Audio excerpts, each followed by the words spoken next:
हमारी ननद। अंजलि की उम्र लगभग 30 साल हो चुकी थी। वो एक स्कूल में टीचर की जॉब करती थी। अंजलि के घर में उसकी माँ के अलावा उसका छोटा भाई और भाभी भी रहा करते थे। 30 साल की उम्र होने के बाद भी अंजलि की अब तक शादी नहीं हुई थी। इस बात को लेकर अंजलि की माँ रुक्मिणी देवी काफी परेशान रहा करती थी। माँ, मैं स्कूल जा रही हूँ, जरा मेरा टिफिन तो दे दीजिए। अब क्या पूरी जिंदगी मैं तुझे टिफिन बना कर देती रहूंगी? अरे कुछ सोचा भी अपने बारे में या बस ऐसे ही? क्या माँ, सुबह सुबह फिर वही बातें लेकर बैठ गई। माँ गलत क्या कह रही है अंजलि दीदी? इतनी उम्र हो चुकी है आपकी, माँ कब तक आपकी सेवा करती रहेंगी? भाभी, मैंने माँ को कब कहा कि मेरी सेवा करो? वैसे भी अपना टिफिन मैं खुद तैयार कर लेती हूँ, बस टेबल से उठाकर देने को ही तो कहा था। वैसे अंजलि दीदी, देखा जाए तो टिफिन उठाकर देने की उम्र तो आपकी है। आपका अपना घर परिवार बच्चे होते तो ये जिम्मेदारी आज आप पूरी कर रही होती। एक बात मेरी समझ में नहीं आती, अगर मेरी शादी नहीं हुई तो इसमें मेरी क्या गलती है और तुम सब लोग मेरे पीछे क्यों पड़े रहते हो? अरे कुछ कहना क्या पीछे पड़े रहना होता है? अपने छोटे भाई को देख, तुझसे 3 साल छोटा है लेकिन 2 बच्चे खेल रहे हैं आंगन में। मुझे आप लोगों की कोई बात नहीं सुननी, जा रही हूँ मैं। और आप में से किसी को मेरा कोई काम करने की जरूरत नहीं है, मैं खुद संभाल लूंगी। इतना कहकर अंजलि वहां से चली जाती है। शाम को जब अंजलि अपने स्कूल से लौटकर घर वापस आती है तो उसने देखा कि पड़ोस वाली निर्मला चाची वहां पर बैठी हुई थी। क्या बात है अंजलि बिटिया, नौकरी करके वापस आ गई? जी चाची जी, कैसी हैं आप? मैं तो ठीक हूँ बेटा, तुम बताओ शादी के बारे में कुछ सोचा या नहीं? अरे रहने दीजिए ना, इससे तो शादी की बात करना ही बेकार है। कुछ भी कहो तो गुस्सा करती है, बात बात पर आंखें दिखाती है। माँ, आप ऐसा क्यों कह रही हैं? मैंने कब आप पर गुस्सा किया? अरे अंजलि बेटा, तुम्हारी माँ ठीक ही तो कहती है। 30 की होने आई हो, अब तुम्हें भी शादी वादी कर लेनी चाहिए। चाची जी, आप तो ऐसे कह रही हैं जैसे शादी करने से मैंने मना किया हो।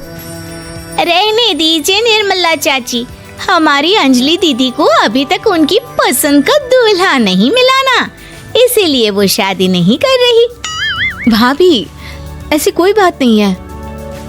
अरे तो फिर क्या बात है? तुम्हारी माँ ने तुम्हारे लिए इतने रिश्ते ढूंढे लेकिन तुम्हें कोई पसंद ही नहीं आता। क्या है ना चाची जी, हमारी ननद रानी नौकरी जो करती है ऐसे ही थोड़ी ना किसी को पसंद कर लेंगी। अरे भाई, नौकरी का घमंड है तो बात अलग है, कोई और बात हो तो बताओ, कोई रास्ता निकाला जाए। नहीं नहीं चाची जी, कोई बात नहीं है, बस मुझे अभी तक अपनी पसंद का कोई मिला नहीं है। सुन लिया आपने, इस लड़की के तो पर निकल आए हैं और इतनी उम्र में अपनी पसंद का कोई मिलेगा भी नहीं इसे। माँ, आप मेरी शादी को लेकर हमेशा मुझे ताने क्यों मारती रहती हैं? अपनी माँ की बातें तो ताने लगती है। ताने हैं? बताओ, मैंने कुछ गलत कहा क्या? देखो, ये सब छोड़ो, मेरी दूर की बुआ का बेटा है, उसकी अभी शादी नहीं हुई है, उम्र होगी कोई 34-35 साल। आप कहें तो बात आगे बढ़ाऊं? अरे हाँ हाँ, क्यों नहीं, ये भी कोई पूछने की बात है। अरे जल्दी से लड़के को यहाँ बुला लो। माँ, आप मुझसे पूछे बिना मेरी शादी की बात करने जा रही हैं और मेरी उम्र 30 भी पूरी नहीं हुई है। निर्मला चाची कह रही है कि वो लड़का 35 साल का है। अंजलि दीदी, आपको क्या लगता है इस उम्र में कोई फिल्म का हीरो आएगा आपके लिए? देखिए, अब पसंद और नापसंद की बात तो रहने दीजिए, पसंद करने की उम्र तो आपकी निकल चुकी। अब तो जो भी मिले उसी से शादी कर लीजिए, इसी में भलाई है। तेरी भाभी बिल्कुल ठीक कह रही है। अब जैसा रिश्ता मिले उसके लिए हाँ कर देना, ताकि हम भी गंगा नहाए।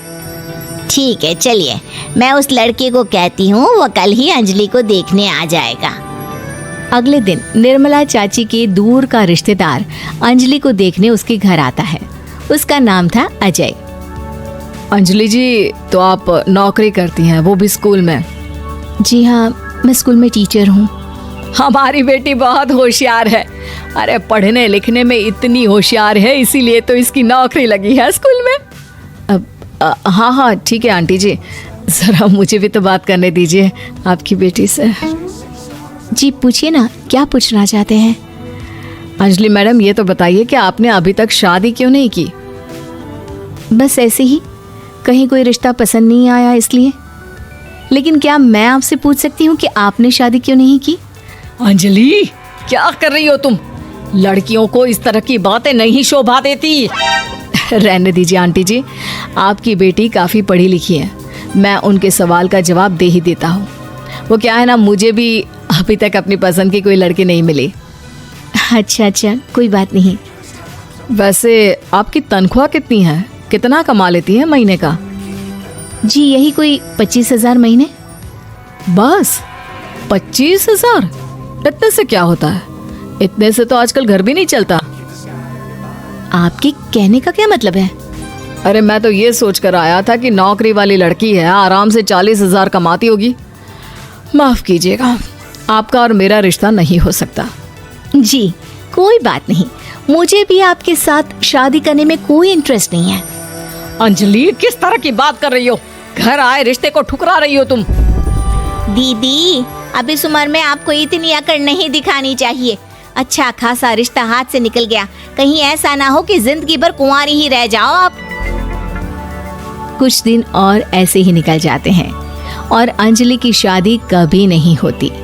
अंजलि के परिवार वाले बिंदास उसे ताने मारते रहते हैं, लेकिन अंजलि एक बड़ी नौकरी की तैयारी करती है और उसमें सिलेक्ट होने के बाद अंजलि को एक बहुत बड़ी नौकरी मिल जाती है। अब तो दीदी के नखरे और भी ज्यादा बढ़ जाएंगे भाई। अब तो इतनी बड़ी नौकरी जो लगी है, अब इनकी शादी होने से रही। माँ, मुझे नौकरी के लिए दूसरे शहर जाना पड़ेगा। आप जानती हैं ये बहुत बड़ी जॉब है और इसमें पैसे भी बहुत ज्यादा मिलेंगे। अच्छा, कितने पैसे मिलेंगे बेटा? माँ, मुझे हर महीने 90,000 सैलरी मिलेगी। क्या? अरे वाह वाह, ये तो बहुत अच्छी बात है। लेकिन फायदा क्या? कितने भी पैसे मिले, शादी तो हुई नहीं ना तुम्हारी। अंजलि नौकरी करने के लिए दूसरे शहर में चली जाती है और जब कुछ महीनों के बाद वो वापस घर आती है तो उसे अपने पति के साथ देखकर उसके घर वाले हैरान रह जाते हैं। अरे अंजलि, तूने शादी कर ली और हमें बताया तक नहीं। और दामाद जी करते क्या हैं? इतनी बड़ी कार है उनकी। माँ, मैं आपको सब कुछ बताना चाहती थी, लेकिन आप सबके ताने सुनकर बहुत दुखी हो गई थी और इसलिए मैंने अपनी पसंद से शादी कर ली। मेरे पति मेरे साथ ही ऑफिस में नौकरी करते हैं और बहुत बड़े अफसर हैं। और एक बात बताऊं माँ, आज मैं बहुत खुश हूँ।